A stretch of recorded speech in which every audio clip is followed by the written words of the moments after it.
In 1768, a ship sailed from England for 3 years, and scurvy, the plague of the sea that had killed over 2 million men, was set to take half her crew. Captain Cook lost not one man. But here's the twist. What saved them was not medicine. It was a barrel of soured cabbage that cost pennies a head. My name is Amos Ward. I'm 55 years old, seventh generation on this ridge in the southern Appalachians. My people settled it in the 1790s, and I've never left it. My grandfather Eli raised me, and before he passed, he made me copy every last thing he knew into a leather journal and swear the old ways would not die with me. This is me keeping that promise. The question is never what we lost. The question is who got rich when you forgot. And number 3 is the fat they made you fear. A hole in a hillside. Eli dug ours into the north bank behind the barn. Dirt walls, a plank door, and nothing else. Inside, it held between 32 and 40 degrees all winter long. The air kept damp at 85 to 95%. That is not folk memory. That is the exact window the University of Alaska's Extension Service still prints today. Cure your potatoes first, 7 to 10 days to toughen the skin, then lay them in the dark at 38 degrees. And they keep 8 months. Onions, 8 months. Carrots, 5. No power, no hum, no bill. Now walk the produce aisle. The lettuce in front of you traveled on average 1,518 miles to reach you. Hold that number. I'll come back to it, because it's shakier than they let on. You aren't paying for food there. You are paying for the diesel, the refrigerated trailer, and the cooler running all night. The store did not out-invent the root cellar, friend. It out-marketed it. It sold you the feeling that a hole in the ground was poverty. Dirt, dark, and 38 degrees is not poverty. It is 8 months of supper you already paid nothing for. That was cold storage for the crops. 14 is cold storage for the milk. Now, before I hand you the next one honest word, then I'll let it go. Everything I just told you about that cellar, the exact degrees, the humidity which crop keeps, and which one rots by Christmas, Eli didn't trust to memory. He wrote it in that leather journal, in pencil, so it couldn't be argued with. I've spent years copying it out clean and adding the numbers the extension services have confirmed since, and I put the whole thing in one place. It's a handbook I call the Lost Frontier Skills Handbook. Every skill in this video, with the ratios and the temperatures written down, so you're not squinting at a screen with dirt on your hands. If you're watching this on your television, there's a small square code in the corner of the screen. Hold your phone's camera up to it, and it'll open. If you're on a phone or a tablet, it's the very first link right under this video. And if you'd rather just type it in, go to amosward.com. That's amosward.com. Say it slow. It's an easy one to hold. It runs about what one bag of that store-bought bacon costs, and it's yours for good. That's the only time I'll bring it up. Back to the ridge. Before there was a refrigerator, there was cold running water, and the mountain families put it to work. A spring house is a little stone shed built right over a spring, with the water running through a trough cut into the floor. That moving water held the room in the mid-50s all year, cool in July, above freezing in January. You set your butter down in a crock in the trough. Your milk, your cream, a joint of meat, they kept for days in there without a coil, without a compressor, without a cent of power. The store sells you cold as if cold were invented in a factory. It was not. It was invented by gravity and a spring. Every gallon of milk in that case is priced to cover a cold chain that never stops. The farm cooler, the truck, the warehouse, the shelf, all of it burning power around the clock, so the number on the jug can hold. They did not improve on the springhouse, neighbor. They put a meter on it. A stream will run cold for 1,000 years and never mail you a bill. The water is still doing exactly what it did for Eli's mother. You just have to be standing next to it, which is the one thing the store made sure you never would be. Cold kept that. 13 didn't even need cold. The oldest trick there is, and the cheapest, take the water out. Drying food goes back to about 12,000 years before Christ. It works for one plain reason. Bacteria cannot grow without water. Below a certain moisture, the scientists call it water activity, and the line sits right around 0.91. The rot has nothing left to live in. Cut meat thin, hang it in moving air, and the spoiling never starts. The Spanish had a word for the dried strips, charque, and that is where we get jerky. But the mountain and plains people went one better. They pounded the dried meat together with fat and dried fruit into something that held for a season and traveled in a bag. Pemmican, a whole larder you could carry on your back. Now the store sells you that same dried meat in a little zip bag, and it is one of the most marked up things in the building. Grocers barely clear 2 cents on the dollar on the honest food along the walls, so the money is made in the middle aisles, on the logo and the sugar they cook back in to make it chew soft. Drying is not primitive. It is the very principle every shelf-stable snack in there is built on. They took the water out, printed a label, and charged you for the bag. Air took the water out for nothing. 12 uses salt to do the same. Salt does not flavor the meat so much as save it. It pulls the water straight out of the cells and out of any bacteria trying to live there. Men have known this a long, long time. Salt curing traces back to Sumeria, around 4,000 years before Christ. By the 1600s, they'd learned to add saltpeter to the salt. And here is the piece worth knowing. That nitrite is what stops the one killer that hides in cured meat, Clostridium botulinum. It also fixes the pink color and holds off the rot. The old-timers found it by trial and grave. The government only got around to writing the nitrite rules down in 1925. So a whole hog, killed in the cold, salted and hung, fed a family clear through to spring with no cold box at all. The salt did the whole job. Now the deli case sells you that same principle, sliced thin and priced high, plus water and phosphate pumped back in to sell you weight. You are buying salt work your great-grandmother did in a shed. They did not ban curing, friend. They just made you believe it was a lost art that needed a factory.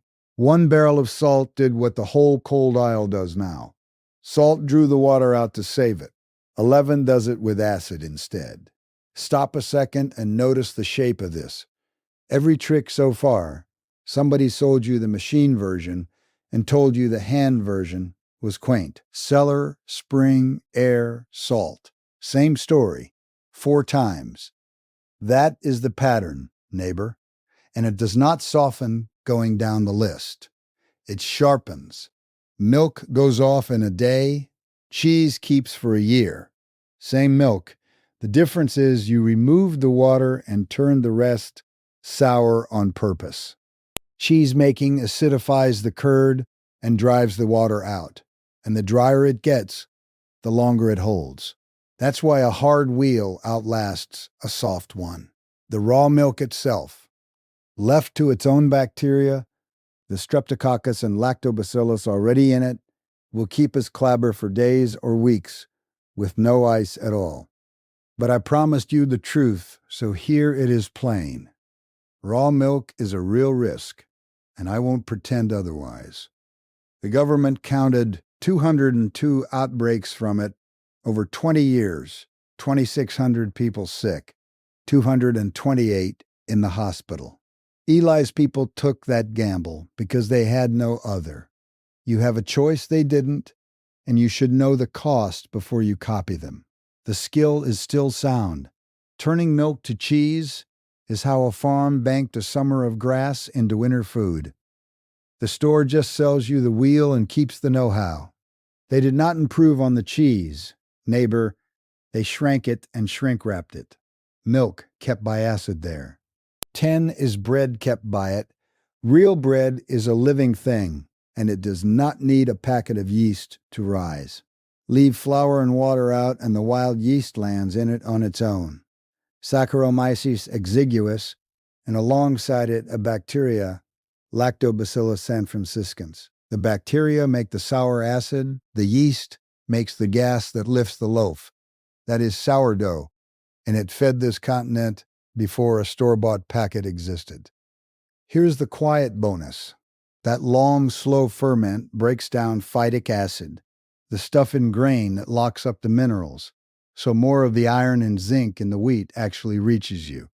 You'll see it written as 30% more. I'll be honest, that exact figure rests on one study, so take the number soft. The effect is real. The size of it, nobody's nailed down. Now look at the bread shelf. Better than half of what an American eats now is ultra-processed. A loaf that lasts 3 weeks in a bag because it was built in a plant, not baked in a kitchen. You're eating the shortcut. They did not ban the sourdough crock. They just made you think bread comes from a bag with a twist tie. Acid in the loaf, 9 is acid in the barrel, and it ended a plague. This is the one from the top of the video. Scurvy was the deadliest thing at sea for 400 years. The sailors named it the plague of the sea and the spoil of mariners. A chaplain who sailed under Commodore Anson in the 1740s wrote that the men had skin as black as ink, ulcers, and their teeth falling out of their heads. It killed more than 2 million men. And the cure was shredded cabbage in a barrel the whole time. Cut cabbage, salt it, weigh it under its own juice, and the wild lactobacillus already on the leaf turns the sugars to acid, a wall no rot can climb. Cook loaded 7,860 pounds of the stuff aboard his ship in 1768 and came home 3 years on having lost not a single man to scurvy. He wrote of it. This last article can never be enough recommended. Now let me be straight, because I won't feed you a fairy tale. You'll read that fermenting builds 20 times the vitamin C. That's blog talk. What it truly does is keep the vitamin C already in the raw cabbage alive through a whole winter without cooking it off. And that is the thing that emptied the sickbay. One fermenter called it a super raw food. The store sells you that in a bright pill. The barrel did it for the price of cabbage and salt. That fed a crew. 8 is how you feed yourself next year for nothing. Here is the trick that makes every other garden skill free forever. Save your own seed. But it only works if you start right. The hybrid seed the store sells you, they call it F1, does not breed true. Plant what it gives you and you get a mongrel, weaker than the parent.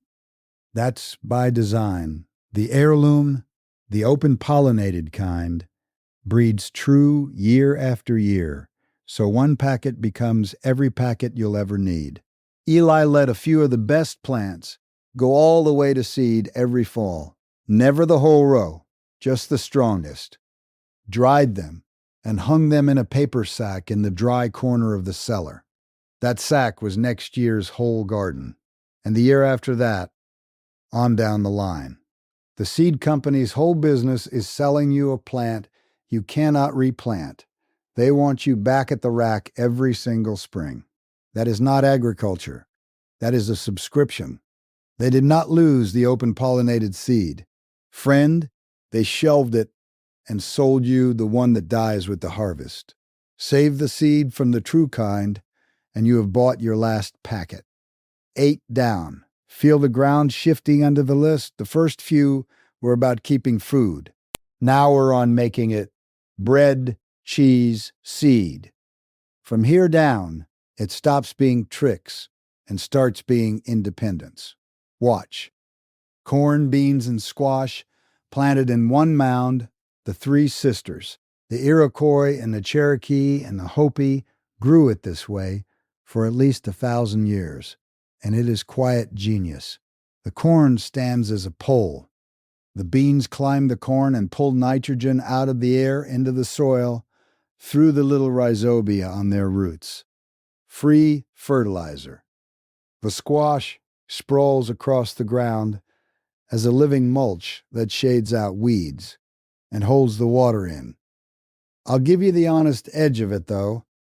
This isn't magic that multiplies everything.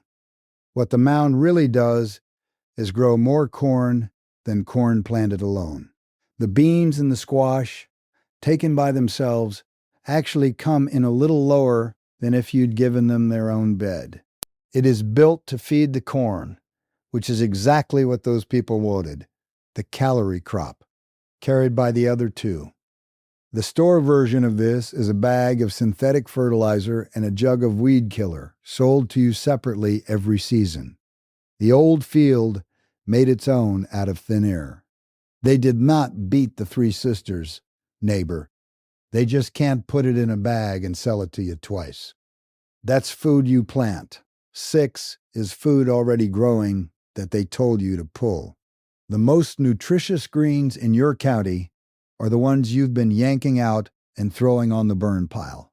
Purslane, that fat little weed in the cracks, carries the most omega-3 of any leafy green there is, 300 to 400 milligrams in a handful, 5 to 7 times what spinach gives you. Dandelion leaf, next to the romaine they sell you, has near 6 times the calcium, 3 times the iron, almost 9 times the vitamin C, and more vitamin A than a carrot. Stinging nettle runs over 780 milligrams of calcium and past 11,000 units of vitamin A in 100 grams. None of it has a price, because none of it can be owned. That is the whole reason you were taught to call it a weed. A weed is just a plant nobody figured out how to charge you for. The bagged salad in the cooler crossed the country to reach you, thinner in every mineral, and it wilts by Thursday. The dandelion in your yard was richer this morning and asks nothing. They did not lose these plants, friend. They stand in your yard right now. The store simply taught you to poison them and drive to the store instead. Free food in the yard. 5 is food you have to work for, and I'll give you the honest cost of it. A few hens in the yard and breakfast lays itself. A healthy hen gives you around 250 eggs a year, 4 to 6 a week, dropping off 15 or 20% each year after her peak. So she is not forever, but for a good while, she's a machine that runs on scraps and sunshine. Now here is where I have to slow you down, because this is where the ancestral crowd tells a lie by leaving out the arithmetic. Backyard eggs are not cheaper than the store. Not at first. Count the coop, the feed, the birds, and your first year runs about $11.60. Store eggs are around 4 1/4. You do not beat the store until year 2 and beyond, when your cost falls to about $3.60 a dozen. Self-reliance and savings are not the same thing on day 1, and any man who tells you otherwise is selling something. What you're really buying up front is control. Eggs from a bird you can see, that never get recalled, that keep laying when the shelf goes empty. That's worth paying for. Just pay for it with your eyes open. Eggs took work and time. 4 keeps itself for 3,000 years. There is one food on this earth that essentially never spoils, and a bee makes it for free. Honey. Its water content sits under 18%, too dry for anything to grow in. Its acidity runs down around a pH of 3.5, and the bee adds an enzyme that gives off a whisper of hydrogen peroxide on top. Nothing rots in that. They opened Tutankhamun's tomb in 1922 and found sealed jars of honey more than 3,000 years old. Still good. But you know me now, so here's the asterisk. Never spoils is only true while it's sealed and dry. Let it draw in water and it can ferment on you. And honey carries natural botulism spores that a grown body shrugs off, but an infant's cannot. So never a spoonful for a baby under 1. The old ways still had rules. The store lines up honey next to jam and syrup like they're the same shelf life. They are not. Those spoil. Honey is a preserved food that arrives already immortal, made by an insect you can keep in a box in the corner of the field for the cost of the box. They did not improve on honey, neighbor. There is no improving on 3,000 years. They just stood between you and the hive. A jar keeps itself. 3. They had to lie to sell. 3 left. And this next, one is not a market quietly eating a skill. This one is a company that looked your great-grandmother in the eye and told her the fat in her own kitchen would kill her. Names and dates. In 1900, seed oils were about 1% of the added fat an American ate. Lard and tallow did the rest. Rendered off your own hog free in a pot on the stove. By the year 2000, seed oils were around 85% of it. That is not taste-changing. That is a takeover, and it has a birthday. June of 1911, Procter & Gamble put Crisco on the shelf, the first all-vegetable shortening, made from cottonseed oil. The name itself is just crystallized cottonseed oil, filed down smooth. Then came the part that mattered more than the product. They gave away cookbooks that called for nothing but Crisco, and they recast good, honest lard as old-fashioned, rural, behind the times. They didn't outcook your grandmother. They shamed her. And here I have to plant my boots and be honest with you, friend, because the ancestral crowd runs too far with this one. The marketing story is true. The health story that seed oils are poison and tallow is a cure is not. Johns Hopkins, the Cleveland Clinic, and Memorial Sloan Kettering all looked and found the fear doesn't hold up. Folks with more of that seed oil fat in their blood actually run lower diabetes risk, not higher. One study put it at 35% lower. So render your lard because it's free and it's yours. And it fries a potato beautifully. Do not render it because somebody sold you a new fear to replace the old one. They sold you a fat. 2, they sold you the thing to wash it off with. The last thing you'd ever think to make yourself soap. And it comes straight out of the same hog you just rendered. Saponification, the chemists call it. Lye and fat. Brought together, throw off heat, and become soap. The pioneers boiled their rendered tallow or lard with lye they'd leached from a barrel of hardwood ashes and rainwater. 2 waste things, fat trimmings and fire ash, became a year of soap. This is not some backwoods novelty either. Pliny wrote it down in ancient Rome, goat tallow and wood ash, near 2,000 years ago. It's one of the oldest chemistries our kind ever ran. Every bar and bottle in the cleaning aisle is that reaction, dressed up with dye and scent and a markup. You are buying fat and ash back from a company that added perfume, nothing more. They did not invent soap, neighbor. They put it in plastic and named 100 kinds of it. Fire, fat, and ash made the first bar, and they'll make the next one. That's the last thing on the list you buy from them. Number one is why you buy any of it. Number one is not a skill. Number one is the thing every one of the other 14 was pointing at. It is the skill of not needing. Look at what the store had to become to make you forget it. More than half of what a grown American eats now, 53% of the calories, is ultra processed. For the children, it's 62. I'll be fair, that has edged down a little from 56 a few years back, so it's not a straight climb. But a majority of what feeds this country is built in a plant, not grown on a farm. And that 1,500-mile figure I told you to hold, it's real, but shaky. It only counted produce rolling into Chicago, left out the meat and the milk. And truthfully, a thing grown well far away can beat a thing grown poorly close by. So I won't hammer that one. Here's the one I will.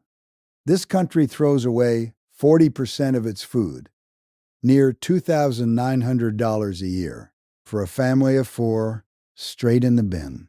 And the grocer, he clears about 2 cents on the dollar on the honest food along the walls.